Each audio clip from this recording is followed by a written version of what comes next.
오늘 주신 본문의 말씀 가지고 생명이 없는 청결함은 저주다. 생명이 없는 청결함은 저주다라는 제목으로 하나님의 말씀을 증거하도록 하겠습니다. 2년 전 저는 아주 특별한 경험을 하게 되었습니다. 제가 10년 넘게 키우던 우리 잠보라는 강아지와 그의 딸이었던 순둥이가 마당에 미어 이제 풀어놓고 키웠던 우리 강아지가 이제 죽게 된 거죠. 그때 얼마나 이제 울고 힘들었는지. 거기다가 그때가 맞춰서 우리 안드레 송주가 미국으로 유학을 가게 되고, 또 이제 안나까지 이제 3남매가 다 미국으로 유학을 가게 되었습니다. 옛날에는 할 일이 엄청 많았거든요.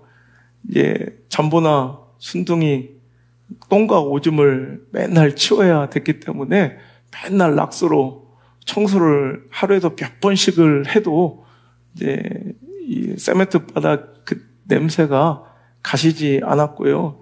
정말 털이 날리고 얼마나 더러웠는지 매일같이 매달려 마당 청소를 해도 참 더러움이 완벽하게 깨끗해지지 않더라고요.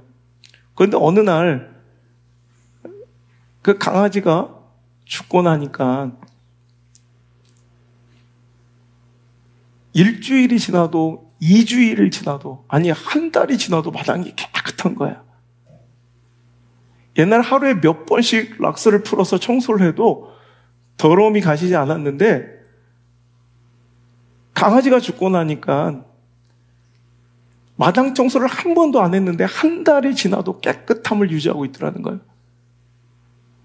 우리 애들 옷을 얼마나 막 그냥 입고 벗어 던지는지 우리 아내가 하루에도 산더미 같은 빨래를 매일같이 해내야 됐거든요.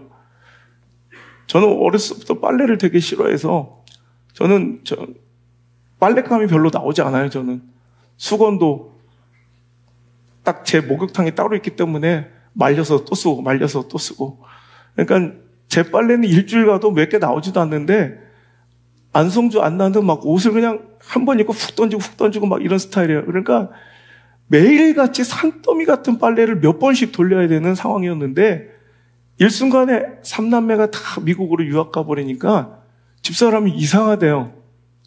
할 일이 없대. 일주일 내내, 일주일 동안 빨래를 딱 한 번만 해도 충분한 거예요. 마당은 한 달 지나도록 청소 안 해도 깨끗하죠. 빨래는 일주일에 한 번 할 것도 제대로 없어서 일주일에 한 번만 하면 충분하지요. 그래서 행복할까요? 그래서 그 삶이 만족스러울까요? 아니더라는 거예요.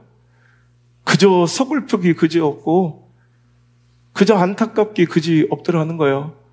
어떤 때는 청소 안 해도 깨끗하기만 한 그 마당을 바라볼 때마다 얼마나 서러운지요.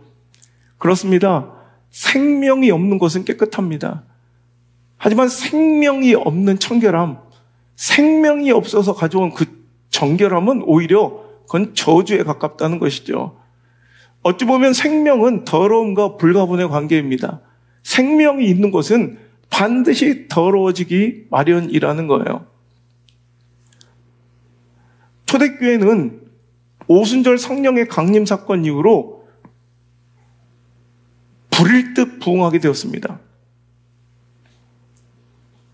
감당할 수 없을 정도로 기적과 같은 부흥이 매일같이 이어졌고요. 폭발적인 생명운동으로 복음이 확산되고 있었습니다. 사도행전 2장 41절의 말씀 보니까 그 말을 받은 사람들은 세례를 받으며 이날의 신도수가 무려 3,000이나 더했대요. 사도행전 4장 4절의 말씀 보니까 말씀을 들은 사람 중에 믿는 자가 많으니 남자의 수가 약 5,000이나 되었더라. 이게 다른 사건입니다. 사도행전 2장에 오순절 성령이 임하시고 이제 베드로의 말씀 설교를 들은 사람들이 그 하루에만 3,000명이 늘어났고요. 그 이후에도 하나님의 말씀을 받고 믿는 자, 따르는 자가 남자의 수만 5,000명이 늘어날 정도로 삽시간에 생명은 번져갔고요. 엄청난 부흥이 세상은 감당할 수 없는, 사람 막을 수 없는 엄청난 부흥이 시작됐다는 거예요. 사도행전 5장 14절 볼까요? 믿고 주께로 나오는 자가 더 많으니 남녀의 큰 무리더라. 여러분, 이 부흥은 그칠 줄 모르는 것 같습니다. 자, 오늘 이 말씀 2장, 4장, 5장 계속해서 초대교회의 엄청난 생명운동, 복음의 확산, 영적 부흥이 막 부릴 듯 일어나고 있으니 이 교회 공동체 초대교회는 행복하기만 했겠죠? 기쁘기만 했겠죠? 여러분, 아무 탈 없이 은혜 가운데 충만하기만 했겠죠? 그렇지 않더라는 거예요. 죄인된 우리들이 모여있자, 그 생명이 모여들자, 그곳은 개를 키우는 마당처럼 막 성장기에 우리 삼남매처럼 생명이 있는 곳은 불가분하게 더러움, 악취나는 갈등과 분열과 여러 가지 문제와 갈등과 충돌들이 여러분 더불어 일어나더라는 거예요. 왜? 생명이 있으니까. 여러분, 생명이 없는 것은 더러워질 일도 없고요. 생명이 없는 것은 분열될 일도 없고요. 생명이 없는 것은 갈등할 일도 없고요. 생명이 없는 것은 충돌할 일도 없더라는 거예요. 근데 생명운동이 확산되고 엄청난 성장과 부흥이 초대교회에 일어나자 그냥 좋은 일만 있었던 것이 아니라 그로 인하여 수많은 충돌과 갈등이 야기되기 시작하더라는 거죠. 가장 대표적인 사건이 아나니와 삽비라의 사건입니다. 여러분, 사도행전 2장에 오순절 성령이 불처럼 임하시자 한 번도 외국에 나가본 적도 없는 사람들이 여러분 오늘도 각자의 언어로, 타국의 언어로 복음을 증거할 때 그 사람들이 예수 그리스도 자기 언어로 유창하게 선포되는 그 말씀에 은혜를 받고 예수님을 받아들이고 회심하여 자기 나라로 돌아가지 않은 채 여러분 그곳에서 이제 신앙생활을, 그러니까 그 말씀 하나 때문에 예수님을 따르는 그 초대교인들은 모든 인생을 포기한 채 그곳에 모여 떠나가지 않는 거예요. 자, 그럴 때 이제 그들을 섬기고 여러분 모든 자기의 생활권을 떠나서 그저 신앙 하나 때문에 이곳으로 옮겨온 그 디아스포라들을 먹여 살려야 될 문제가 발생하는 거죠. 자, 그러자 이제 초대교회 성도들은 자기 재산을 다 갖다 바쳐서 그들을 공개하고 뭐 네 집 내 집 없이 그들을 거처를 제공하며 그들을 섬기기 시작합니다. 자, 그런 가운데 아나니아와 삽비라가 사도행전 5장에 어떤 일을 벌입니까? 공명심에 빠져 자기도 바나바처럼 그렇게 멋진 이런 공헌자, 멋진 충성 있는 그런 리더가 되고 싶은 그 공명심과 자기 의에 빠져가지고 오늘도 재산을 갖다 바치고 얼마 일부간을 감춘 거로, 성령을 속이는 거로 그 자리에서 즉사하여 그 부부가 죽어 실려나가는, 초대교회가 그 사건을 통해 벌벌 떨고 두려워하는 일들이 벌어지더라는 거예요. 여러분, 이런 문제는 왜 생깁니까? 생명운동이 확산되고 교회 부흥이 일어나니까 이런 공명심에 외식하는 신앙, 리더들의 실족과 시험들은 바로 이런 곳에서 일어나는 거예요. 여러분, 생명이 없고 부흥이 일어나지 않는 곳은 공명심을 드러낼 것도 없고 외식하는 신앙, 누구한테 보여줄 사람이 있어야 보여주죠. 그리고 리더십이나 여러분 신앙 있는 사람들 실족하거나 시험될 일도 없어요. 근데 오늘도 큰 부흥이 일어나고 생명의 역사가 일어나자 이런 곳에 더 돋보이고 싶은 사람들, 이게 인간의, 이게 죄성이고 악한 본성이거든요. 이런 가운데 이런 불미스러운 일들이 일어나기 시작합니다. 더 나아가 사도행전 6장에 어떤 일이 벌어집니까? 히브리파와 헬라파 간의 분열과 다툼이 일어나요. 아까도 얘기했지만 말이 통하지 않는 거예요. 자, 오순절 성령 강림을 통해서 복음이 전해질 때는 막 유창하게 그 나라 말로 복음을 전했지만 이제 그들에게는 언어적 문제가 있는 거예요. 교회 안에 이렇게 생각하시면 돼요. 히브리말을 쓰는 사람이 있고 헬라말을 쓰는 사람들이 있었다는 거예요. 그러니까 언어가 전혀 통하지 않아요. 이해가 되시죠? 그러니까 어느 전라도에서 온 사람, 경상도에서 온 사람 이 정도 수준이 아니라 완전히 이제 그리스 헬라말만 쓸 줄 아는 사람들이 있고, 아예 여기 토백이들로 히브리말만 쓸 수 있는, 그러니까 오늘날로 따지면 영어로만 의사소통이 가능한 사람들이 절반이고 한국말밖에 못하는 사람들이 있다고 칩시다. 그러니까 아까도 얘기했지만 모든 재산과 자기 생활 근거지를 다 포기한 채 복음을 받아들이고 예수 믿겠다고 초대교회에 남은 디아스포라들이 이곳에 있으므로 그들을 구제하고 그들을 섬기는 일이 진행돼야 되는데 각자의 내어놓는 그 모든 재산과 모든 식량으로 그들을 함께 먹이는 공동체가 되었는데 이제 언어가 잘 통하지 않다 보니까 여러 가지 사건들이, 여러 가지 불미스러운 일들이 벌어질 수밖에 없는 거예요. 여러분, 말이 잘 안 통하면 오해가 쌓일 수밖에 없고요. 내 의도와 상관없게 곡해될 수가 있잖아요. 이해가 되시죠? 나는 그런 뜻으로 얘기한 것이 아닌데 아다르고 어다르다고요. 그러니까 말을 전달하는 과정에서 좀 약간 불편한 마음과 오해와 곡해가 생기는 거예요. 자, 그러자 그들이 서로 다투기 시작하고, 야, 우리는 자꾸 우리 헬라파 유대인 그 과부들이 좀 별로 못 받는 것 같아. 니들만 더 챙기는 것 같아. 이런 오해들이 생겨서 갈등과 분열이 일어나기 시작하는 거예요. 왜 이런 일이 있습니까? 생명의 역사가 일어나니까. 사람들이 모여들고 부흥의 역사, 생명의 역사가 일어나면 이렇게 갈등과 분열도 불가분을 함께 동반할 수밖에 없더라는 것이죠. 여러분, 우리가 이해해야 될 것은 생명의 역사가 벌어지고 하나님의 놀라운 역사가 벌어지면 그곳에는 어떤 문제와 갈등도 없다고 착각한 일이 있어서는 안 된다는 거예요. 생명이 있는 곳은 불가분하게 반드시 뭐가 있다? 갈등도 있고, 여러분, 아픔도 있고, 분열도 있고, 여러 가지 문제와 충돌이 있을 수밖에 없다는 것이죠. 하지만 그래도 사랑하는 사람을 품고 생명을 품고 여러분 살아가는 것은 할 일은 많고 여러 가지 문제를 야기할지라도, 즉 오늘도 생명을 품고 그들을 잘 이제 건사하며 나갈 때 할 일은 몇 배로 많아지고 아플지라도 그것이 슬픔이 아니라 오히려 생명이 없어서 할 일이 없는 것이 저주이고 슬픔이고 불행인 것처럼 우리 신앙생활에는요, 여러분, 전도하는 일이 그래요. 오늘도 복음을 전하는 일은 내가 생명을 품지 않으면, 내가 전도하지 않으면 이런 갈등도 없고 손해도 없고 어려움도 없고 거절당할 일도 없고 불편할 일도 없고 그냥 마냥저냥 행복하게 와서 누리시기만 하면 돼요.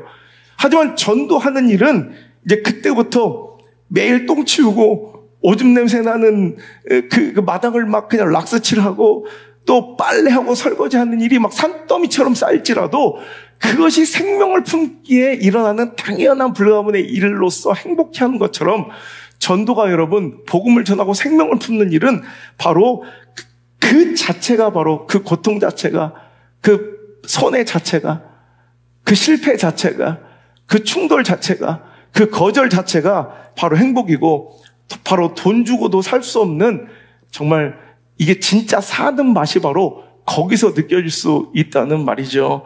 여러분, 제가 어쩌다 보면 이렇게 큰 대형교회 목사님들과 교제와 교류가 있을 기회가 있잖아요. 근데 제가 얼마 전에 함께 모임하고 있던 우리나라 굉장히 큰 교회들만의 모임이었는데 제가 이제 안 나가기로 결정한 이유가, 한참 얘기를 나누다 보니까 제가 작은 교회 목사님들도 많이 만나고 큰 교회 목사님들과 연합체도 있지만 가보니까 모든 분들이 그러는 건 아닌데 대부분의 대형교회 목사님들은 영혼을 이야기하는 게 아니라 숫자를 이야기하더라고요. 숫자를. 그러니까 몇천 명이 늘었니, 몇백 명이 빠졌니, 그러니까 숫자를 얘기해요. 숫자를. 그런데 제가 만나는 모든 이 작은 교회 목사님들은 얼마 전에도 그런 일이 있어요. 목사님이 제가 그 마음을 알아서 너무 많이 울었던 적이 있는데, 제가 우리 교회 성도 가정의 시험과 실족 때문에 마음이 너무 언짢고 힘들었어요. 그런데 할 수 없이 약속된 모임에 나갔더니 제가 이제 얼굴 안색이 안 좋았나 봐요. 그러니까 여러분도 다 아시는 한 큰 교회 목사님이, 목사 왜 그런가, 몸이 안 좋은가, 무슨 일이 있는가 물어보셔서, 제가 다름이 아니라 우리 교회 한 성도가 좀 가정이 좀 삐딱하네요. 시험이 들고 말씀을 전해도 그 말씀을 받아들이지 않고 정말 하나님의 이런 진노가, 심판이, 책망이 그 가정에 임할까 봐 내가 너무 가슴이 아파서 그래요. 그때 목사님들이 되게 좀 의아한 표정으로 저를 바라보더라고요. 그럼 한 분이 그런 얘기 하더라고요. 난 한 사람 한 가정을 두고 이렇게 아파보고 고민해보고 걱정해본 게 언제인지도 모르겠다고. 저는 그 큰 교회가 부러운 것이 아니라 어떤 때는 좀 안타까울 때가 있어요. 목자가 무엇인가, 목양이 무엇인가 생각해보면 양을 품고 살리는 일이 목양 아니겠습니까? 어찌 보면 그 작은 교회는 되게 처참하고 그 한 사람 한 가정 없어지면 그 교회가 되게 휘청거리고 힘들고 뭐 아파서 자기 직장, 자기 뭐 삶에 손해가 끼칠까봐 그런 것이 아니라 진짜 한 영혼 한 가정 붙들고 사투를 벌이는 진짜 전쟁터예요, 목회가. 어찌 보면 그 큰 교회 몇십 명이 나갔는지 뭐 몇백 명이 뭐 교회를 안 다니는 시험이 들었는지 안 들었는지 영혼이 죽었는지 살았는지 지금 뭐 생명으로 역사하고 있는지 아닌지 그런 것도 관계없이 그냥 1000명, 100명, 500명, 3000명 뭐 이런 숫자로 얘기하는 분들보다 오히려 한 가정 붙들고 아파하는 한 가정의 시험, 한 가정의 어려움, 한 가정의 이런 실족을 가지고 가슴 아파하고 계시는 그 작은교회 목사님들이 훨씬 더 아름다워 보이고 존경스러워 보일 때가 있더라는 거예요. 여러분 이해가 되십니까? 여러분 생명을 품어야 아픈 거예요. 생명을 품지 않으면 절대 아플 일이 없어요. 생명은 숫자가 아닙니다. 그건 경영이죠, 경영. 여러분 그냥 숫자로 몇천 명, 몇백 명 얘기하는 것은 생명을 품는 행위가 아니라 경영이고 전략입니다. 경영과 전략에는 아픔이 없어요. 하지만 생명을 품는 한 아이라도, 한 영혼이라도, 한 가정이라도 살을 도려내고 내 오장육부를 찢듯이 정말 아파질 수밖에 없는 것이 바로 생명을 다루고 생명을 품는 일일진데, 여러분 오늘도 저와 여러분이 생명을 품기로 결단하고 기도를 시작하고 태신자를 가슴에 품었다는 것은 이제부터 그 아픔과 거절과 충돌과 수많은 손해를 감수하겠다는 선언인 줄 믿습니다. 여러분 그것이 어떤 이들에게는 정말 숨이 멎을 만큼 내 생애를 다 갖다 바쳐도 좋을 만큼 행복한 일일 수도 있다는 거예요. 우리 아이들이 다 유학을 가버리고 키우던 강아지가 죽으니 할 일이 없어서 행복한 게 아니라 그때가 너무너무 그리워지고 그 빨래하고 사랑하는 강아지 똥 치우던 그때가 너무너무 그립고 소중한 것처럼 여러분 그것은 손해처럼 보이나 아픔처럼 보이나 결핍처럼 보이고 거절처럼 보이고 자존심이 뭉개지는 것처럼 보이나 그것이 가장 행복한 일이고 마땅한 우리의 행복의 통로임을 여러분 꼭 잊지 말고 기억했으면 좋겠습니다. 제가 일전에도 얘기한 적이 있죠. 한 어머니가 아들이 농구를 너무 좋아해서 땀을 펄펄 뿌리며 농구를 하고 돌아온 날, 야, 너는 맨날 그 공놀이만 하면 되겠냐? 공부 좀 해야지. 땀이 흠뻑 젖어 냄새나는 그 티셔츠를 이 빨래 방에 확 던져버리고 그 다음날 이제 학교에서 수학여행을 갔는데 거기서 불의의 사고로 이제 죽게 되었어요. 그 아들이 남긴 마지막 유품이 땀에 찌들어 있는 그 티셔츠였던 거예요. 제가 그 교회를 연속해서 한 8년 정도 집회를 갔는데 그 아들을 잃은 어머니는요, 자기의 피 맺힌 소원을 무엇이라 고백하냐면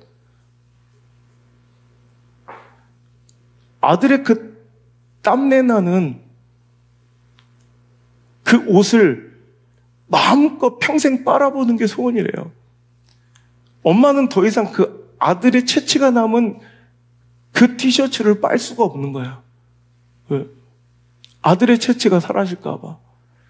남편하고 아내는 서로에게 아픔을 숨긴 채 내가 막 슬퍼하는 모습을 보이면 서로가 너무 아플 걸 아니까 다 잊은 듯 잘 사는 듯 아침에 식사를 차려서 서로 막 반갑게 막 행복하게 웃으면서 식사를 하고 여보 잘 다녀오세요 이렇게 직장으로 남편이 떠나면 그 길로 그 어머니는 아들 방으로 달려가 빨지 못한 채 그대로 아들 방 의자에 걸쳐놓은 그 티셔츠에 코를 박고 숨을 깊이 들이마시며 그 아들의 채취를 기억해내는 거예요. 제가 16 집회를 갔을 때 어느 정도 이 정도면은 그 아픔도 사그러졌겠다 생각했을 즈음인데 그 어머니는 오열을 하며 저에게 매달려 울더군요. 목사님, 저긴 더 살 희망이 없고 의지가 없다고. 아니 4년쯤 지났으면 이젠 그 아들 충분히 잊었을 줄 알았는데 그 여인은 4년 전이나 똑같이 오해라고 울부짖으며 저한테 막 큰일이 난 듯 막 그냥 저를 붙들고 나 어떻게 사냐고, 이제 목사님 나 이제 어떻게 사냐고 막 울며 불며 저한테 매달리더라고요.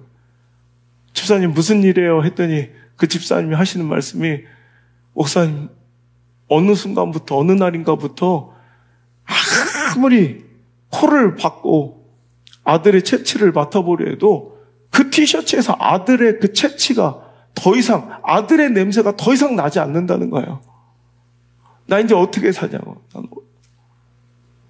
그 어머니에게 있어서 당신의 간절한 소망 하나, 이번 집회를 통해 반드시 이루어졌으면 좋겠는 당신의 가장 간절한 소망 하나를 쓰랬더니 다른 사람들은 부동산 문제가 풀렸으면 좋겠다, 이번 재판에 승소했으면 좋겠다, 내 아이들 대학 들어갔으면 좋겠다, 어느 큰 기업에 입사했으면 좋겠다, 이런 기대와 기도 제목들이 난무하는데 그 어머니는 딱 하나요. 내 인생 다 가져가시더라도 딱 한 번만 내 자식 새끼 그 채취가 묻어있는 그냥 땀 범벅이 된 내 아들 티셔츠 한번 빨아보는 게 어떤 가정은 그게 자기 간절한 피 맺힌 소원일 수 있다는 거예요. 그게 행복이에요. 왜? 여러분 생명이 있으면 여러분 더러움은 반드시 불가분의 관계로 함께 있는 거예요. 여러분 그것을 거절하는 것은 실은 행복이 아니라, 그것이 축복이 아니라 생명이 없는 청결함은 바로 저주라는 거예요. 오늘 저와 여러분의 인생과 신앙과 사역의 모습이 생명 없는 청결함, 생명도 품지 않으니, 더불어 생명운동 일어나지 않으니 더불어 할 일도 없는 백수 같은 인생들 아닙니까? 이게 과연 행복이고 축복이고 기쁨입니까? 아무리 없어서 평안한 신앙생활, 평안한 교회, 이게 좋은 교회입니까? 전 단호히 얘기합니다. 이건 저주입니다. 저주.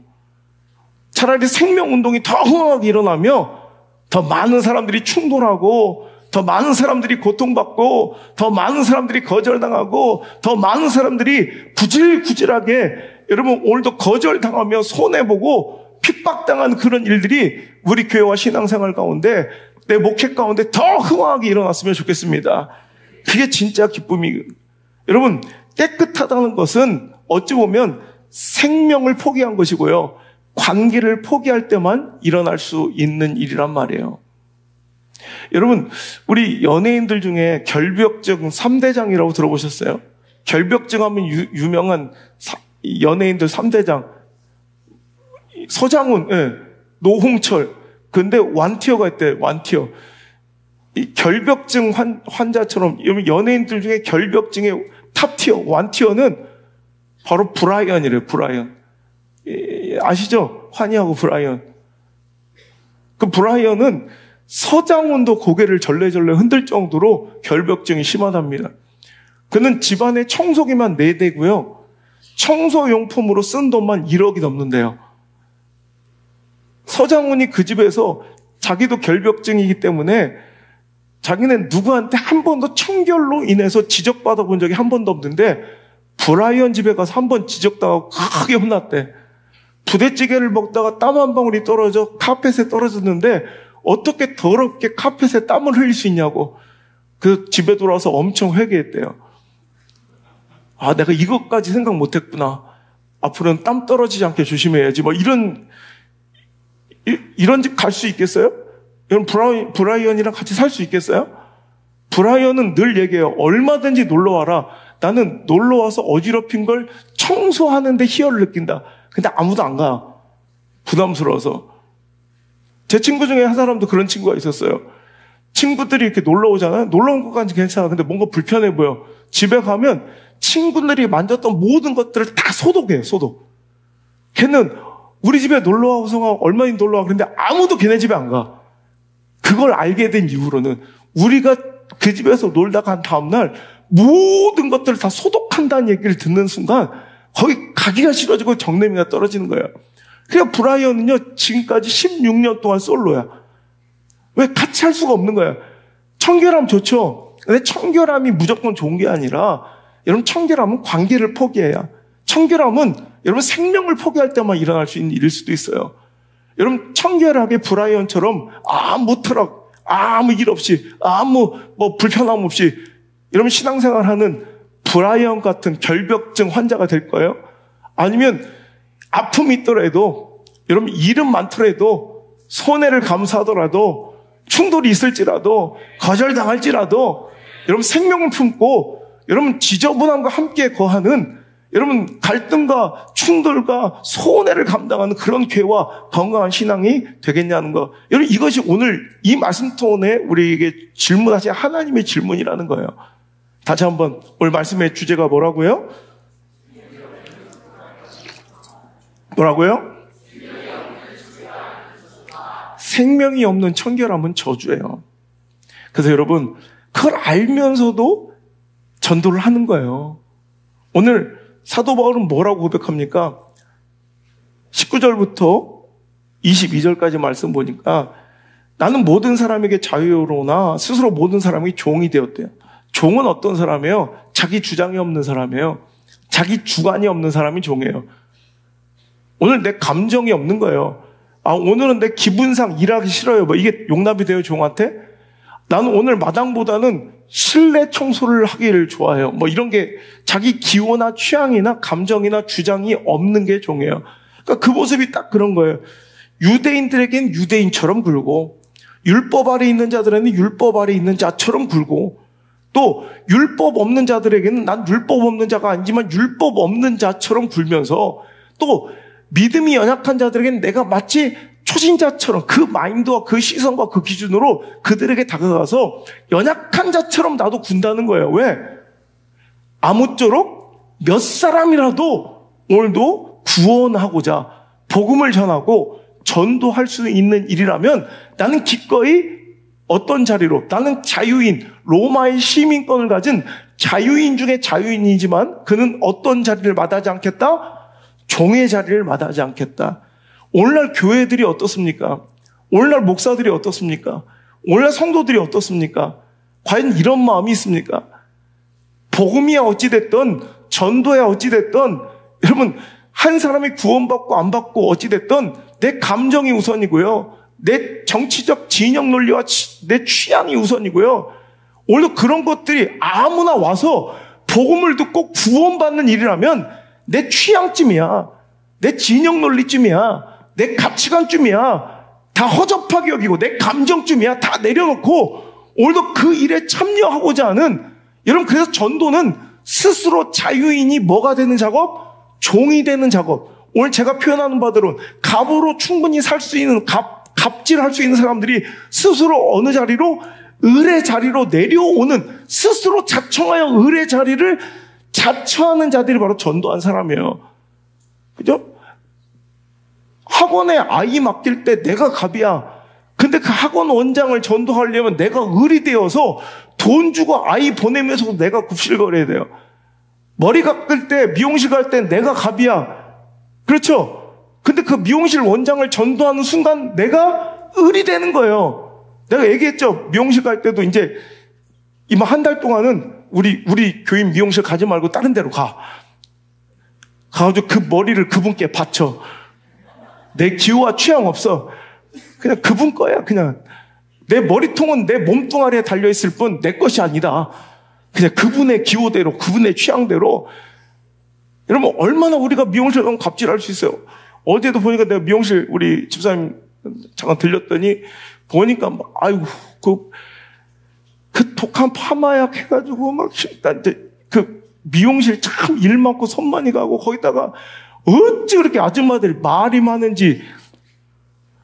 내가 볼 때는 미용실 한 10년만 하면 이 동네 모든 정보를 다 수집할 수 있을 것 같아. 뭘 그렇게 말이 많고 막, 근데 그거 다 호응해 주랴, 그거 다 비유 맞춰 주랴. 내가 우리 집사님 너무 불쌍하고 안 됐더라고.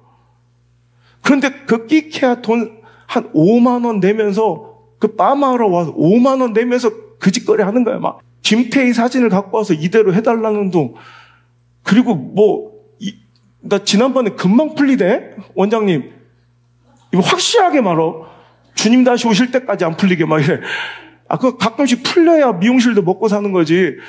이런 돈 5만 원, 3만 원, 4만 원 주고 가서 막 마음껏 갑질하다 오는 거야. 근데 여러분, 우리가 전도하는 순간, 근데 원장님 교회 다녀? 우리 교회 한번 나와볼래? 이 얘기 하는 순간 그때부터 누가 갑이에요? 이제 미용실 원장님이 갑이야.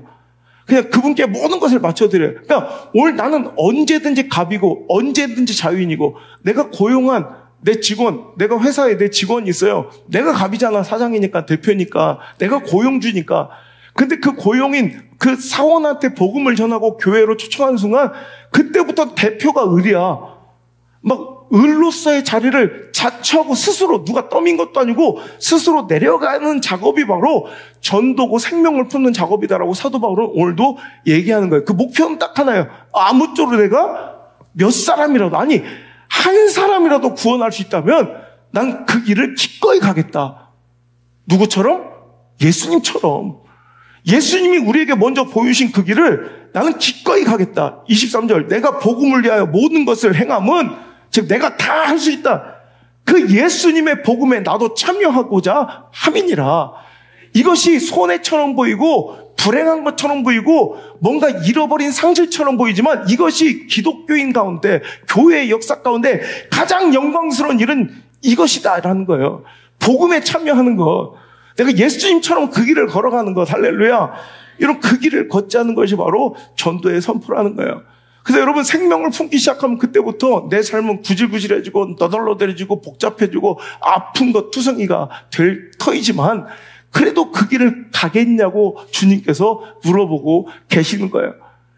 내가 개인 전도가 속았어. 내가 전도하면 복 받을 줄 알았더니 전도하면 내가 좋을 줄 알았더니 내 전도하고 이게 뭐예요? 전도하고 내가 왜 이런 대접받아요? 이런 얘기 덜덜 말라는 거예요. 미리 얘기해 주는 거예요. 전도는 스스로 을이 되고 전도는 오히려 종이 되고 오히려 구질구질 너덜너덜한 길을 걸어가는 게 그게 진짜 사역이고 진짜 목회고 진짜 그게 신앙생활이라는 거예요. 고린도후서 11장 23절로 28절까지 그들이 그리스도의 일꾼이냐 정신없는 말 하거니와 나는 더욱 거라하도다. 내가 수고를 넘치도록 하고 옥에 갇히기도 더 많이 하고 매도 수없이 맞고 여러 번 죽을 뻔하였으니 유대인들에게 40에서 하나 감암매를 5번이나 맞았고 3번 태장으로 맞고 1번 돌로 맞고 3번 파선하고 일주야를 깊은 바다에서 지냈으며 여러 번 여행하면서 강의 위험과 강도의 위험과 동족의 위험과 이방인의 위험과 신의 위험과 광야의 위험과 바다의 위험과 거짓 청제 중에 위험을 당하고 또 수고하며 애쓰고 여러 번 자지 못하고 줄이며 목마르고 여러 번 굶고 춥고 헐벗어노라. 이외의 일은 고사하고도 아직도 날마다 내 속에 눌리는 일이 있으니 곧 모든 교회를 위하여 염려하는 것이라. 여러분, 이 정도 고생하고 이 정도 고통받고 이 정도 손해보고 이 정도로 억울하면 그만해야죠. 하지만 이것이 기쁨이라는 거예요. 여러분, 우리 아기를 출산하고 생명을 품을 때 어떻게 2명, 3명씩 낳았습니까? 첫 번째 고통을 금방 까먹어서 기억 상실증으로 둘째를 낳았습니까? 영란아? 두꺼비도 아니고 붕어도 아니고 그 뒤에 동주 씨는 3명 낳은 전 더 두꺼비 아니야 저건. 두꺼비는요 기억력이 1초밖에 안 된대요. 그래서 땅벌집 앞에 놓고선 두꺼비를 갖다 놓고서 막 땅벌집을 쑤시면 벌들이 왱 나오잖아. 그걸 팔인 줄 알고 1초 뒤에 또 까먹는데 팔이네. 퉁퉁 벗어 죽는 거야. 당신은 두꺼비입니까? 애 낳을 때 그렇게 죽을 뻔했는데 둘째를 또 낳고 또 두꺼비입니까? 셋째를 또 낳고 저 뒤엔 또 어째 오늘 또 쭉 점층법으로 최동선이 앉아있고 막 자기는 붕어입니까? 두꺼비입니까? 우리가 그걸 기억 못해서 그 고통을 기억 못해서 또 깜빡 잊고 애를 낳은 게 아니라 생명을 품으면 고통해요. 우리 지금도 우리 최하늘이도 지금 영상으로 병상 중에 임신 죽동증에 걸려서 우리 전지도 지금 임신 중에 저렇게 힘들어하고 그죠? 그런데도 저 힘든 일을 3번이나 하잖아. 왜 그래요? 생명을 잉태할 때는 고통스럽고 힘들고 입덧하고 막 세상이 다 그냥 다 나를 막 끄집어 내리는 것처럼 무겁고 힘들지만 그 생명을 탄생하는 그 기쁨이, 희열이, 그 환희가 너무도 대단하기 때문에 그것을 기뻐하며 즐거워하는 것처럼 이제 애만 낳지 말고 전도 좀 할지어다. 이제 전도의 기쁨도 느껴보라는 거예요.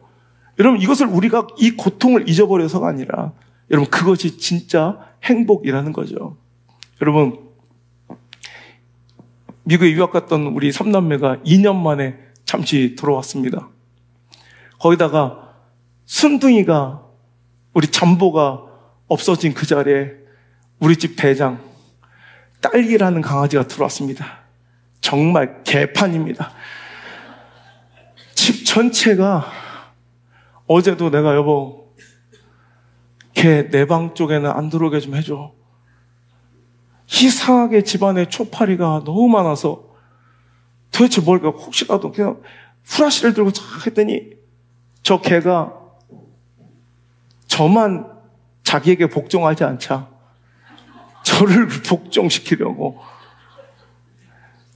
내가 가장 소중하게 생각한 내 책방과 내 옷장에 똥을 구석구석에 얼마나 숨겨놨는지 오줌이 말라 비틀어져서 더러워 죽겠어요. 생명이 없을 때는 깨끗했거든요. 할 일이 없었거든요. 저 개가 들어온 저 딸기 저것 때문에 온통 개 똥밭 오줌밭이. 거기다가 3남매가 들어오니까 제가 차라리 집회가 더 편하고 행복한 것 같아요. 제가 아시는 것처럼 제가 잠을 잘 못 자는 병이 있잖아요. 한 달 내내 신생아처럼 자. 9시 반만 되면 그냥 잠들. 애들 셋 들어오니까 너무 피곤해. 집사람은 막 한숨을 쉬어가면서 다시 빨래가요. 매일 빨래를 돌리는데 우리 거실에 있는 큰 식탁에 저 빨래를 산더미처럼 새 덩어리를 쌓아놓고 무슨 누가 보면 세탁 공장 마냥 저 아줌마 혼자 앉아서 빨래를 접고 있는데 너무 불행할까요? 그렇잖아. 집사람이 환하게 행복하게 웃고 있어요. 너무 행복해서 말로는 저 성주 새끼 오고서 내가 맨날 빨리 아이씨 그냥 한 번만 이거 툭 던지지 마라 그러면서도 입은 웃고 있어. 뭐 아닐 수도 있어요. 내가 그냥 쓴 건데 원고는 이렇게 써야 말이 되니까. 그런데 진짜 아닐 수는 있는데 뭐 행복하다고 합시다. 근데 그때 내가 이거다. 내 삶이 참 어떤 때는 목회가 참 불행한 것처럼 여겨지고요. 이렇게 막 이 시골에서 막 몇 안 된 성도와 이렇게 부작거리려니까 얼마나 일이 많아요. 이럴 때 꼭 대형교회에서 또 청빙이 또 들어와 막 계속.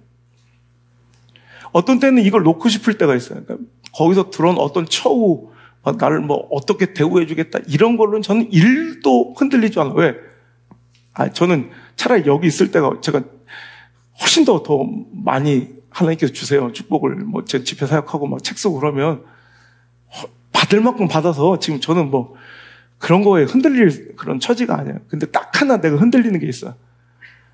이렇게 아프고 힘든 거 안 봐도 되겠다. 그때 갑자기 그때 그 사건이 떠오른 거예요. 대형교회 목사님들과 함께 얘기하는데 한 명도 영혼을 두고 얘기하는 것이 아니라 숫자 얘기만 하고 있는 대형교회 목사님들을 보면서 내가 너무 안타깝고 불쌍했던 기억. 나도 똑같이 그렇게 가서 영혼이 아니라 우리 현진이가 아니라 우리 성형, 이성형이 아니라 김춘정이 아니라 저게 숫자로 보일까 봐 겁난 거예요. 이건 생명이 없는 거거든요. 이건 영혼을 다루는 것이 아니라 어찌 보면 경영하는 거. 이게 너무 안타깝고 불쌍해 보이더라고요. 근데 어떤 때는 그게 부럽게 느껴질 때가 있더라는 거예요. 제가 다시 한번 이번에 다짐을 했어요. 생명이 없는 청결함은 고민거리가 없겠지. 그런 부분으로 누가 흔들리는지, 누가 시험 들었다 돌아온, 누가 눈알이가 찢어졌는지, 다시 돌아왔는지 대형교 목사님이 알지도 못하고 알 필요도 없어. 그게 행복할까요? 난 그게 오히려 불행할 것 같다는 결론을 내린 거예요. 생명이 없는 청결함, 고민, 걱정, 근심 없는 그런 목회라면 차라리 그만하고 장사를 하고 사업을 해야지. 맞죠? 맞는 거예요. 여러분, 다시 한번 우리도 마찬가지예요. 후안 카를로스 오르티즈 목사님의 책 제자입니까? 에서 제자의 길은 목사의 길이 따로 있고 평신도의 길이 따로 있는 것이 아니라 장로의 길이 있고 평신도의 길이, 집사의 길이 따로 있는 것이 아니라 제자의 길은 다 똑같은 길이에요. 예수님이 걸어가신 그 피 묻은 길을, 예수님이 걸어가신 그 피비린내 나는 그 십자가의 길을 자기를 부인한 채 종이 되고 을이 되어 자기 각자의 십자가를 지고 작은 예수가 되어 누군가를 구원하러 떠나는 그 진짜 제자의 길을 저 여러분 꼭 걸었으면 좋겠습니다. 여기가 신앙 동호회입니까? 여기가 뭐 팬클럽 회원들입니까?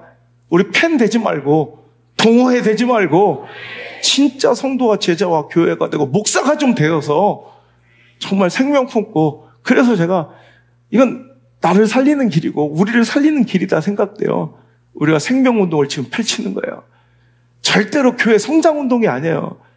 몇 명 더 데리고 와서 누구 꼬셔서 와서 교회 좀 늘리자, 예배 숫자, 이게 아니라 우리 생명운동을 진행해야 될 시작인 줄 믿습니다. 여러분, 초대교회가 부흥합니다. 생명운동이 확산되고 복음이 막 전염병처럼 막 확산되어 세상에 막을 수 없습니다. 그래서 좋은 일만 있는 것이 아니라 아까 말씀한 것처럼 분열도 일어나고 갈등도 일어나고 리더십들의 실족과 시험도 일어나고 떠나는 사람도 생기고 분열도 생기고 갈등도 생깁니다.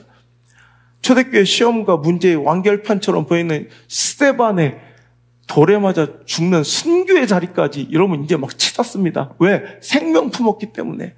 생명 품지 않고 그들이 그냥 숨어 지냈다면 이런 일들은 없어도 될 일이지만 오늘도 생명 품는 순간 이런 일들은 그들에게 불가결하게 반드시 찾아올 고통인 줄 알면서도 그 길을 걸어간 자들의 최후였다는 거예요.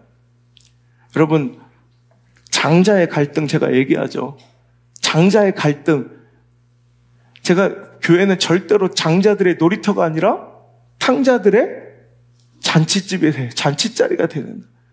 장자가 막 아버지께 대들죠. 아버지의 마음속으로 저 호랑방탕하게 창녀들과 아버지의 손을 다 허비한 놈을 어떻게 우리가 받아들일 수 있냐고. 내가 얼마나 열심히 일하고 내가 얼마나 여기서 충성했는데 나한테는 염소새끼 한 마리도 안 잡아주고 말이야. 그 갈등하고 막 그 장자가 결국엔 그 결론이 나오지 않은 채로 여러분 그 에피소드가 끝이 나죠. 이 장자의 충돌과 문제는 왜 벌어진 거예요? 결국 탕자가 돌아왔기 때문에. 탕자가 돌아오지 않으면 장자의 이런 갈등도 생겨나지가 않아요. 여러분, 우리가 장자의 놀이터가 되지 않으려면 여러분 이것이 문제인지도 모르고 우리가 인지조차 못한 채 마치 가라앉은 흙탕물처럼 꽤 맑아 보이는, 정결해 보이고 깨끗해 보이는 우리의 신앙을 자랑하며 외식에 빠져 있지 말고 여러분 새 생명을 품고 전도되어지고 탕자들이 돌아와 봐야 내 안에 장자성이 드러나.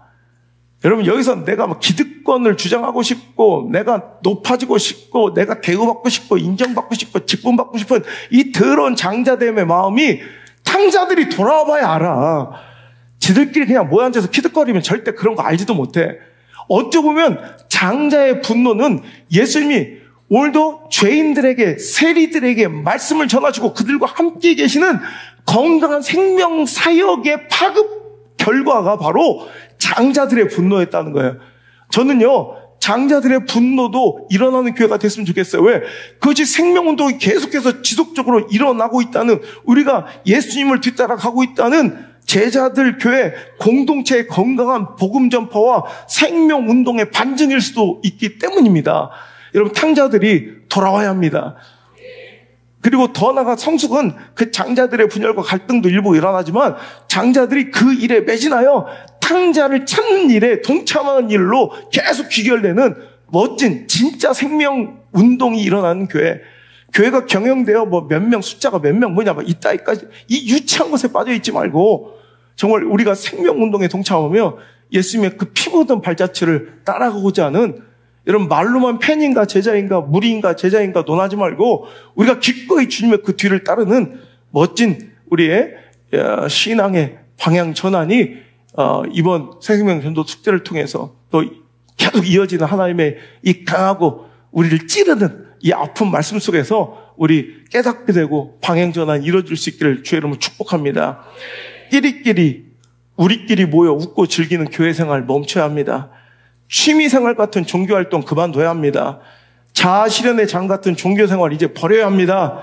생명 운동 펼치며 오늘도 내 안에 그 많은 이런 더러운 것들을, 오늘도 내 안에 이 비본질적인 것들을 다 박살내버리는, 다 불태워버리는 멋진 여러분 영적 개혁이 생명을 좀 품으면서 철들어 갈 수 있기를 주의 이름으로 축복합니다. 제가 작은 교회들, 제가 한 14년 전 처음 집회할 때 전도 운동에 대해서 제가 집회를 많이 해가지고 한 20명, 30명도 안 되는 교회들 집회 가서 한 달, 두 달 만에 100명 이상 모이는 교회들이 막 수백 개가 나왔어요. 근데 거기서 나타나는 공통된 현상들이 뭐냐면, 교회 20명 정도, 24명, 23명, 30명 안 되는 교회가 막 100명이 되면 다 좋아할 줄 알죠. 근데 그렇지 않아요. 교회가 부흥하면 꼭 난리를 치며 싫어하는 사람들이 있어요. 그 교회 기득권자들.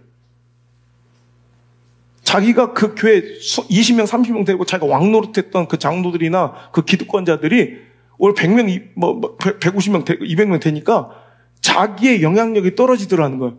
그러니까 오히려 새로 전도되어 온 사람들을 막 쫓아내고 막 화를 내는 일들이 벌어지고 목사를 오히려 막 쫓아내는 일들이 벌어지더라고요. 전 일부 몇 사람의 일인 줄 알았더니 대부분 많은 교회에서 그런 일이 일어나. 그래서 제가 찾아가서 한 인간의 내가 멱살을 한 붙들고 한번 내가 혼냈던 적이 있어요. 당신은 그럼 교회가 이렇게 새 생명들이 몰려들고 부흥하는 게 좋지, 그럼 교회가 이렇게 해서 문 닫는 게 좋겠냐 했더니 자기는 그게 좋대. 자기는 전도되는 게 싫대. 대놓고 그렇게 얘기를 하더라고요. 그래서 제가 그래, 이게 장자의 모습인 거야. 여러분, 그런데 그 교회는 그래도 기회라도 얻은 거야. 그 장자성이 드러났잖아. 생명, 탕자들이 돌아와 보니까 그 교회가 어떤 수준이고 그 사람이 무엇을 신앙의 대상으로 여겼는지가 드러나고 발각돼서 지가 회개하고 자기 본성을 깨우칠 수 있는 기회라도 주신 거야. 뭐 그러다 결국 더 망하는 것들이 대부분이지만, 여러분 오늘 우리도 마찬가지예요. 우리 생명운동을 계속 전개하면서 오늘도 그럼에도 불구하고 계속 전도하고 우리 탕자들이 돌아올 수 있는 멋진 통로를 여는 그런 멋진 작업들이 우리에게서 일어날 수 있기를 간절히 바랍니다. 제가 이 말씀을 준비하면서 제 안에 굉장히 감동받았던 인사이트가 이거예요. 난 깨끗한 집이 되길 원했거든요. 저는 완벽주의 기질이 많아서 어떤 일을 하든지. 근데 목회하고는 이게 해당이 안 되더라고. 저는 어떤 일이든 제가 만약에 목회 안 하고 다른 걸 했으면 굉장히 어떤 식으로 살아갔을지가 눈앞에 훤히 보여요. 그런데 목회는 이게 해당되지 않는 거예요.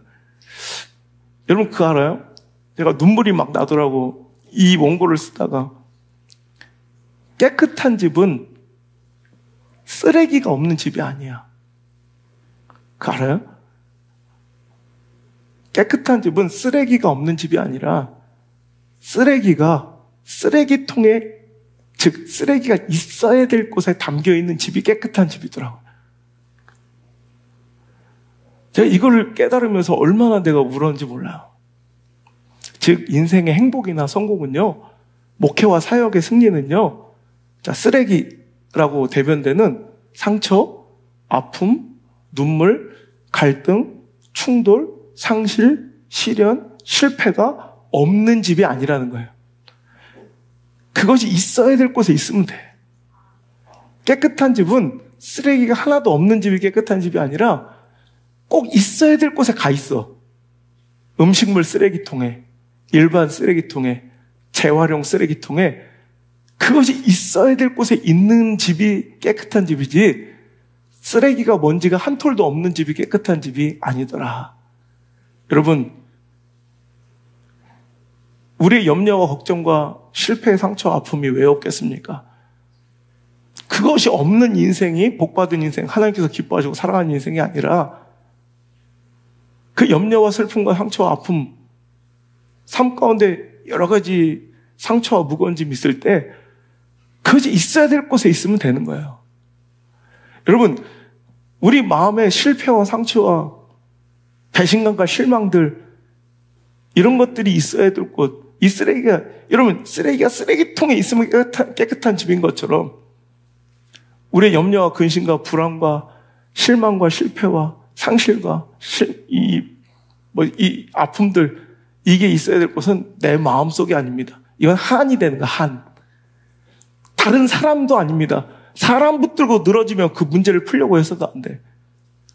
내 모든 이 쓰레기 같은 아픔, 상처, 문제, 갈등, 이 상실, 배신감, 이것들이 있어야 될 곳은 바로 예수님이라는 거예요. 그곳에 제대로만 담겨 있으면 그것은 행복하고 건강한 신앙과 사역과 인생이라 말할 수 있다는 거죠. 그런 게 생겼다고 절망하지 마시고, 그런 게 있다고 낙심하지 마시고, 그런 것들이 제대로 있어야 될 곳에 있는지를 점검해 보라는 거예요. 예수님께서는 마태복음 11장 28절에 수고 무거운 짐진 자들아 다 내게로 오라, 내가 너희를 쉬게 하리라 말씀하셨고요. 수가성 여인을 만났을 때 5번이나 이혼하고 또 6번째 남자와 동거하면서 그에게 인생의 문제와 답을 찾고 있는 여인에게 내가 주는 물을 마시는 자는 영원히 목마르지 아니하리니 내가 주는 물은 그 속에서 영생하도록 솟아나는 샘물이 되리라 하시며 그 모든 인생의 답과 상실감과 상처와 아픔을 주님께로 가져오라 말씀하십니다. 그렇습니다. 염려가 없는 것이 아니라 그 염려가 있어야 될 곳에 담는 지혜가 필요합니다. 빌립보서 4장 6절에 아무것도 염려하지 말고, 염려가 있다는 말이에요, 없다는 말이에요? 염려가 있다는 말이에요. 염려는 있으나, 걱정할 것은 있으나, 그것을 여러분 스스로 염려하고 걱정하는 건 내 안에 두는 거예요. 염려와 걱정은. 그 문제와 아픔을 뭘로? 어디에다 두래요? 기도와 간구로. 여러분 그거예요. 여러분 생명을 품으면 우리 자식들이 이게 돌아오니까 막 더러운 이런 옷들이 막 너무 많잖아요. 그러니까 이게 불행한 게 아니라 이게 있어야 될 곳에 있으면 되는 거야. 그것을 그 염려와 근심이라는 그 더러움과 내 마음의 상처와 여러 가지 내 마음의 갈등과 고민들, 문제들을 기도라는 세탁기에 넣어서 감사라는 세제로 빨면 된다는 거예요. 그런 것이 없는 인생은 불행한 거라고. 오히려 생명이 없는 청결함은 저주라고요. 오히려 있어도 돼요. 있어도 돼. 그런 것들을 우린 기도의 세탁기에, 간구의 세탁기에 넣어서 감사란 세제로 빨자는 얘기야. 야고보서 5장 13절에 너희 중에 고난당하는 자가 있느냐? 고난 있다는 거예요. 고난 있어도 돼. 그런 너희는 기도할 것이요. 그 고난과 내 안에 근심된 모든 문제들이 하나님께로 담기면 되는 거야. 기도라는 바구니를 통해서 하나님께 내어드리면 된다는 거야.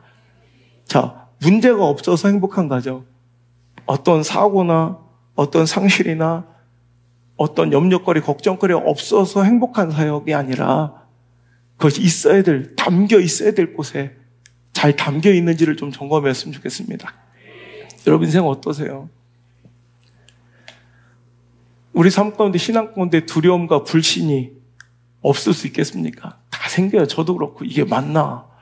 이게 정말 맞나? 이 길이 맞나? 이런 불안감과 이 불신과 두려움이 없어서 여러분 건강한 목회가 아니라 왜 없어요? 그럼에도 불구하고 그리하지 아니하실지라도 죽으면 죽으리다.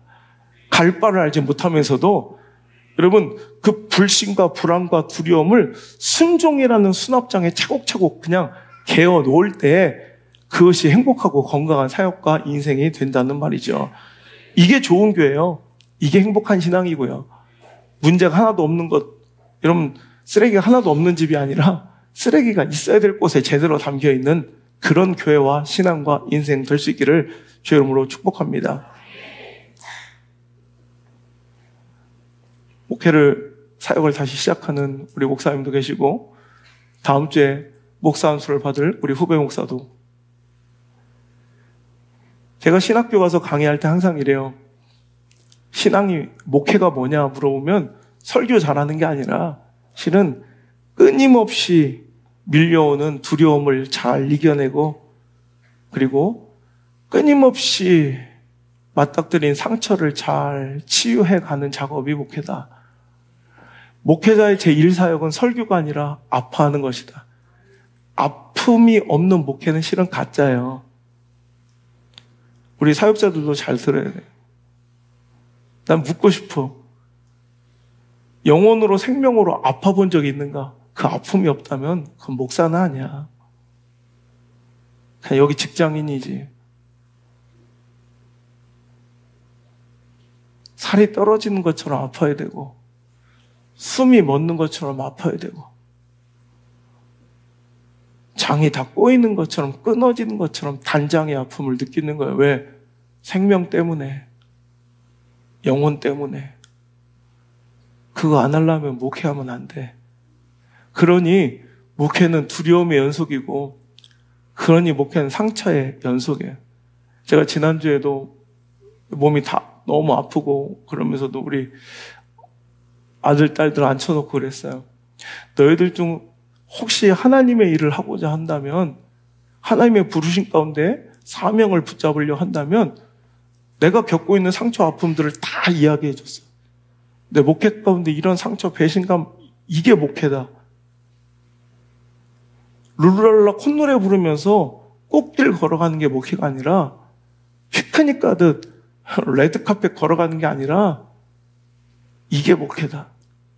그런데 다시 일어서서 강단에 서서 또 성도를 만날 때마다 우리 아버지가 저한테 목회를 시작한 저에게 해줬던 말씀에, 우리 아버지 목사님이, 목사, 목회 가운데 가장 두려울 때가, 목회 가운데 가장 위험할 때가 언제인 줄 아는가? 제가 그때 막 개척할 때니 성도 한 명도 없고 결혼도 안 한 총각전도사가 개척을 했으니 성도가 올까요? 교회가 잘 경영될까요?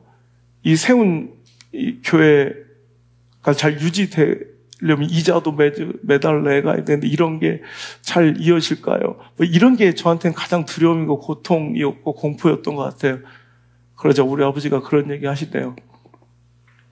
그런 거는 얼마든지 다른 방법으로 풀어낼 수 있는 일이고, 이건 스스로 누구도 도와줄 수 없이 스스로 고통받고 스스로 이겨내야 될 목회자의 가장 큰 위협과 위험한 순간은 사람이 싫어지기 시작할 때라고.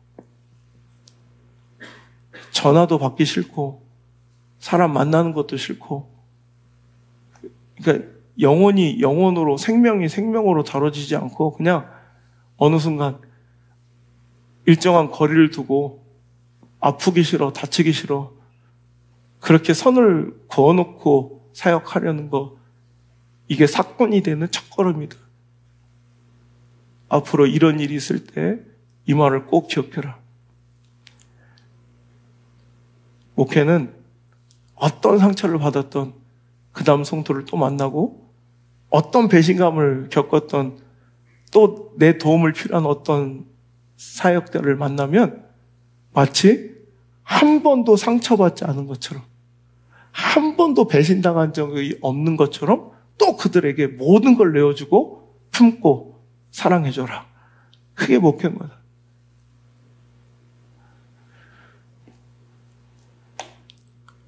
신앙도 마찬가지인 것 같아요. 생명을 품고 신앙생활을 하려면 두려움도 있을 것, 수많은 상처와 가슴에 멍자국도 있을 겁니다. 그것들을 잘 치유하고 두려움도 잘 극복하고, 그럼 앞으로 좀 전진하며 생명을 품는 그 아름다운 주변 정리를 좀 잘 할 수 있는 성숙한 성도들 되었으면 좋겠습니다. 보면 책상도 정리를 못해. 그러니까 맨날 신앙생활을 해서 권사니 장로니 부르고 몇 대째 신앙인이 몇십 년 신앙생활해도 지 책상 정리도 못해. 그러니까 지 앞가림도 못하는 거야. 그 정도 신앙에서 머물면 안 되고, 이제 내 감정, 내 우울감, 내 관계, 이 정도에서 끝날 게 아니라 더 나가서 다른 사람 살리면서 이런 마당도 쓸고 똥도 치우고 락스도 풀어 청소하고, 여러분 이런 지경까지 나가야 성숙함이지, 맨날 신앙생활 몇십 년째 하면서 책상 정리도 못하는 인생이 되면 되겠냐는 거예요. 이번에 생명 품고 나가십시오. 그 수많은 벌어질 아픔들을 각오하시고 나가셔서 여러분 그것들을 잘 이겨낼 수 있기를 바랍니다. 생명이 있는 곳은 언제나 더러워지기 마련입니다. 순둥이의 죽음, 우리 잠보의 죽음으로 인해 깨끗해진 마당을 오가며 볼 때마다 저는 아직도 서글프고 아직도 서러워요.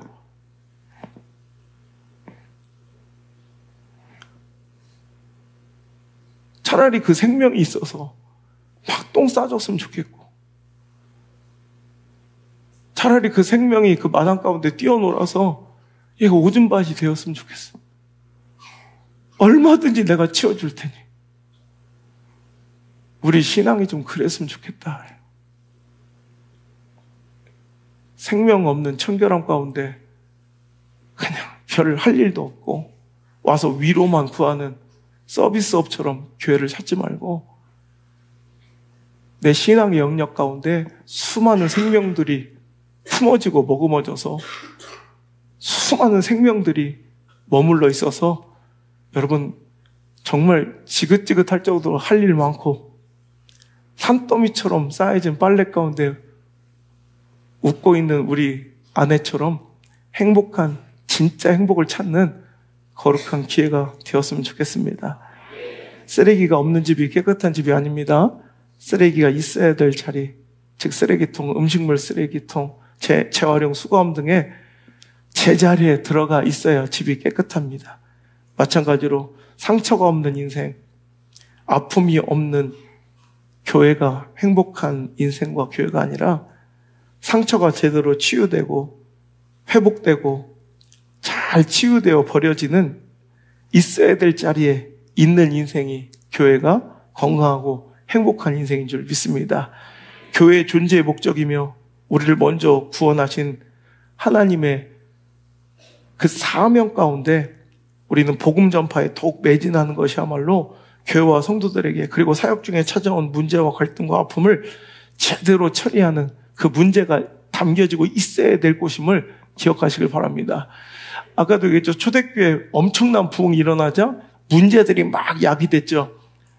아나니아와 삽비라 사건이 터지고 초대교회 히브리파 헬라파과의 갈등이 벌어지고 스데반이 막 죽고 이런, 그런데 그 모든 아픔과 문제 가운데 결론은 그들은 계속 그래도 끝까지 복음 전하는 데 매진하는 거. 사도행전 5장. 자, 아나니아 삽비라가 실려나가고 난리가 났어요. 죽어나가고. 그런데도 42절 시작. 그들이 날마다 성전에 있든지 전도하기를 그치지 아니하니라. 아멘. 초대교회가 건강한 것은 아픔이 없어서가 아니죠. 이렇게 문제가 있는데도, 그런데도 뭐 했대요? 이 문제를 계속 전도하는데 그치지 않고 계속 keep going 했다는 거예요. 자, 아까도 스데반이 돌에 맞아 죽었어요. 사울은 스데반이 돌에 맞아 죽은 것을 마땅히 여기고 오히려 교회들을 잔멸하고 교인들을 잡아다가 옥에 넘기기 시작했어요. 그럴 때 사도행전 8장 4절, 그 문제 속에서 그들이 했던 일은 시작. 그 흩어진 사람들이 두루다니며 복음의 말씀을 전했다. 그 피난과 고통스러운 박해와 도망 중에도 그들은 뭐 했다고요? 복음 전하고 전도하기를 멈추지 않았다는 거예요. 자, 이게 건강하고 이게 승리하는 공동체의 모습이라는 거예요. 교회에 어떤 일이 일어나지 않아서 좋은 교회가 아니라, 우리 신앙생활할 때 문제와 갈등이 유발되지 않아서 좋은 교회가 아니라, 좋은 신앙이 아니라 뭐예요? 그럼에도 불구하고 끊임없이 기도하고 하나님께 내 모든 문제와 상처를 내어 맡기고 복음 전하는 걸 멈추지 않는 교회, 그런 신앙이 진짜 멋진 교회와 신앙인 줄 믿습니다. 오늘 사도 바울이 뭐라고 고백합니까? 16절, 내가 복음을 전할지라도 이건 자랑이 아니래요. 내가 부득불 할 일이래요. 만일 복음을 전하지 않으면 내게 화가 있을 것이래요. 야, 그러면서 17절 시작. 내가 자의로 이것을 행하면 상을 얻으려니와 자의로 아니한다 할지라도 나는 사명을 받았노라. 여기서 사명을 받았노라, 이 말을 헬라어 원어대로 직역하면 나는 청지기직 임무를 부여받았다라는 뜻이에요. 그러니까 나는 사명을 받았노라, 나는 청지기로서의 직분을 받았기 때문입니다라고 그냥 직역될 수 있어요. 여러분 청지기 알죠? 스튜어드. 청지기는 우리가 되게 좋은 긍정적인 의미로 많이 이렇게 들리지만 실은 노예 신분이에요. 자유인이 아니었다고요. 그러니까 오늘 청지기는 맡은 바 그 권리가 많고 책임감은 크지만 결국 청지기는 뭐다? 노예다. 그러니까 자, 노예에게 어떤 일을 시켰어요? 자, 그것을 잘했을 때 노예에게는, 자유인이 아닌 노예에게는 그것을 잘했을 때 그것에 대한 보상이 있다 없다? 없어요. 하지만 잘못했거나 그것을 하지 않았을 때 엄한 징벌이 있는 게 노예라는 거예요. 오늘도 사도 바울은 뭐라고 고백합니까? 나는 복음을 전하는 것이 자랑이 될 수 없는 것은 나는 부득불 해야 할 일을 해야 될 뿐이며 이것을 하지 않았을 때 오히려 나에게 화가 있을 것이다. 왜? 나는 청지기적 노예이기 때문에. 즉 오늘도 이 은혜라는, 또 복음이라는, 말씀이라는 이 신귀한 주인의 것을 맡아 관리하는 청지적 사명을 우리가 받았기 때문에 우리는 복음에 참여하기 위해, 오늘도 그분의 복음의 역사에 참여하는 이 영광을 위하여 나는 이 일을 할 뿐이지, 이 일을 하는 것에 대한 보상이 아니라, 어떤 기대감이 아니라 오히려 이것을 하지 않았을 때 징벌과 책망이 있다는 거죠.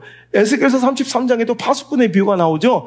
파수꾼이 전쟁에 났을 때 외쳤는데 그들이 깨어나서 나가지 않으면 그건 지들 책임이지만, 오늘도 파수꾼이 외치지 않아서 그 성읍이 몰락하거나 오늘도 파멸되면 그 파수꾼한테 형벌을 물어야 되는 것처럼 오늘도 우리에게 복음을 맡기셔서 말씀을 전할 때 그들에게 강하게 책망했으나 그들이 죄에 깨우쳐 뉘우쳐 회개하여 돌이키지 않으면 그들이 벌받을 거지만, 내가 오히려 외치지 않고 알려주지 않아서 그들이 죽었을 때는 그 핏값을 너희에게 찾을 것이다 말씀하시는 거예요. 오늘도 목회자의 사명이에요. 오늘도 에스겔, 인자야, 내가 너를 이스라엘의 파수꾼으로 삼았으니 오늘도 백성들에게 알려주라는 거예요. 그들이 깨닫고 회개하여 돌이키면 될 것이지만 그렇지 않을 때는 그들의 몫이지만 네가 외치지 않으면 너에게 마땅한 책임을 물 것이다. 목회자의 사명입니다. 결국. 그렇지만 여러분 우리도 마찬가지. 제가 오늘도 이것은 잘못된 신앙입니다. 이런 종교 놀이에서 벗어나십시오. 팬무리와 팬 동호회에서 벗어나십시오. 진짜 제자가 되어야 합니다. 진짜 믿는 자들이 되어야 합니다. 그 의로운 하나님의 칭의는, 우리는 의로 인하여 구원받는데 그 의는 예수님의 의예요. 예수님이 행하신 그 의로 인하여, 그 대신하여 우리가 그 칭의 받는 건데, 그 의를 받은 자들은 그 행위를, 마땅한 믿는 자다운 행위를 할 수밖에 없다는 거예요.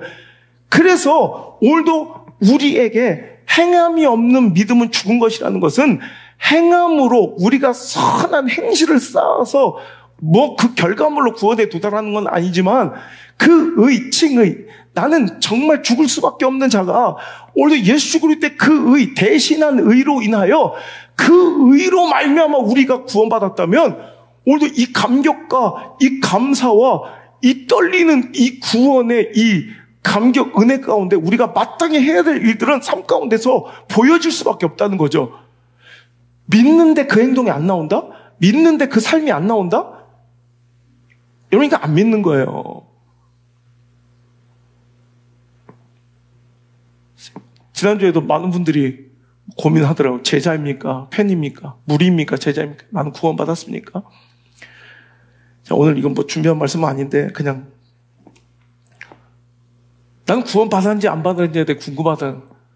그럼 많은 사람들이 난 구원을 받았을까? 난 구원받은 자인가? 난 진짜 제자인가? 궁금하잖아. 그럼 자꾸 어디를 보냐면 과거를 봐. 내가 어느 시점에서 내가 어떻게 주님을 만나는데, 그게 아니라 여러분 우리의 방향성을 봐야 된다는 거야. 과거의 어느 시점을 볼 게 아니라, 그래서 나는 지금 내 삶이 진짜 생명을 향해 걸어가고 있고 예수님이 걸어가신 그 방향을 향해 걸어가고, 내가 오늘 비록 넘어지고 실패하고 내 죄성 가운데 연약함 중에 난 쓰러질지라도, 그래서 우리는 뭐가 될지언정 뭔 되지 말자? 죄인은 될지언정 악인은 되지 말자 하는 거예요. 죄인은 뭐예요? 쓰레기가 하나도 없는, 여러분, 행함이 완전한 자가 죄인이, 의인이 아니라, 여러분, 죄인은 뭐예요? 늘 넘어지고 쓰러져요. 오늘도 실패하지만 그 방향이 주님과 더불어 거룩하고자 하는 그 방향성을 잃지 않는 거예요. 그럼 항상 주님을 따라가는 거예요. 내 삶의 방향을 보고, 난 변화되고 있습니까? 뭔가 포기하고 있습니까? 내려놓고 있습니까? 자기를 부인하고 있습니까? 그러니까 제자가 되기 싫고 그 선을 넘기 싫으면 이탈하는 거예요. 떠나가는 거예요. 참으로 믿고 주님께로 제자된 삶으로 나아갈 수 있기를 주님 축원합니다. 여러분, 전도하는 건 타인을 위한 삶이 아니라 결국 보면 우리를 살리는 길이에요. 내 생명을 보존. 얼마 전에 그런 일이 있었어요. 한 큰 쇼핑몰에서 신발을 파는 어떤 젊은 30대 후반인가 하여튼 젊은 사장인데 너무 경기가 안 좋아서 지금 문을 닫아가고 있는, 이제 자기가 살 소망이 없고 경영의 의지도 없고, 그래서 직원들 다 이제 해고하고 자기가 혼자서 뛰는 거야. 폐장 시간도 막 최대한 늘리고 자기 혼자 하니까 대상포진까지 오고 막 살 소망이 없었대. 의지도 없고 살. 근데 어느 날 노숙자 한 분이 들어와가지고 이렇게 신발들을 이렇게 보고 있는데 보니까 그분이 맨발인 거야. 그래서 가만히 있다가 그 마음에 감동이 있어서 그 노숙자에게 맞는 사이즈의 신발을, 자기가 파는 그 매장의 신발을 신겨드렸어요. 그리고 그냥 가시라고. 그리고 나서 며칠 후에 어떤 멀끔한 신사분 한 분이 들어오시는 거야. 전혀 못 알아봤는데 알고 보니까 그분이 내가 당신이 신발을 신겨준 노숙자라고 얘기하는 거야. 그날 이상하게 당신이 나를 존귀하게 신발을 신겨준 순간 내 인생을 다시 한번 살아갈 용기가, 내 자신을 소중하게 여겨야겠다는 마음이 생겨서 그날부로 이발도 하고 씻고 또 말소되었던 주민등록도 다시 복원하여서 사회 일원으로 살기 시작했고 직업을 구하러 다니고 있다고, 참으로 고맙다고 이 고백을 하고 가는 거예요. 그래서 너무 감동한 이 사장이 갑자기 누군가를 위해서 했던 행동인데 자기가 살아야 될 목적과 또 살아야 될 의지가 생겨나서 더 열심히 하게 되고 포기하지 않고 사업도 더 번창해가고 있다는 고백을 제가 들었어요. 여러분 그거 아시죠? 누군가 내가 맡아야 될 손주나 내가 길러야 될 어떤 책임감이 있는, 의무감이 있는 어떤 자녀가 있으면 더 오래 산다는 결론. 우리 영혼이 살려면 생명을 품어야 돼. 생명 품고 교회가 진짜 교회가 되고 건강한 교회가 되려면 생명을 품고 있어야 돼. 아름다운 생명 품은 진짜 예수쟁이들 되시기를. 여러분, 어떤 공포에 쩔어서 지옥 가기 싫어서 혹은 부귀 영달 누리고 싶어서 무슨 무당의 구파처럼 찾아서 교회에서 복을 비는 이런 허접한 신앙이 아니라 예수님의 제자가 돼요. 자기를 부인하고 기꺼이 자기 십자가 지고 오늘 한 생명 건지러가는 멋진 제자도의 그 길을 우리도 걷기로 오늘 결단하시기를 바랍니다. 이제는 주의 그리스도의 크신 은혜와 내 하나님 아버지의 극진하신 사랑과 우리를 고아처럼 홀로 내버려 두지 아니하시고 늘 곁에서 지키시며 도우시고 인도하시는 보혜사 성령님의 그 따뜻한 인도하심이 오늘 이 자리에 나와 생명 없는 청결함, 그 저주 속에 빠져있지 아니하고 오늘도 수많은 아픔과 손해와 세상은 미련한 것이라고 부르는 그 전도의 길을 선택하여 걸어가며 기꺼이 주님 받으셨던 냉대와 거절과 아픔과 상실과 이별과 수많은 배신을 당할 것을 또 주님 앞에 서원하며 결단하며 나가는 우리 사랑하는 주님을 뒤따르는 제자들 머리 위에, 성도들 머리 위에, 전도자들 머리 위에, 그 전도의 현장 그 만나는 만남 위에 이제부터 떠나가지 마시고 1초도 떠나지 마시고 1초도 떠나지 마시고 영원토록 함께 계시기를 간절히 축원하옵나이다. 아멘.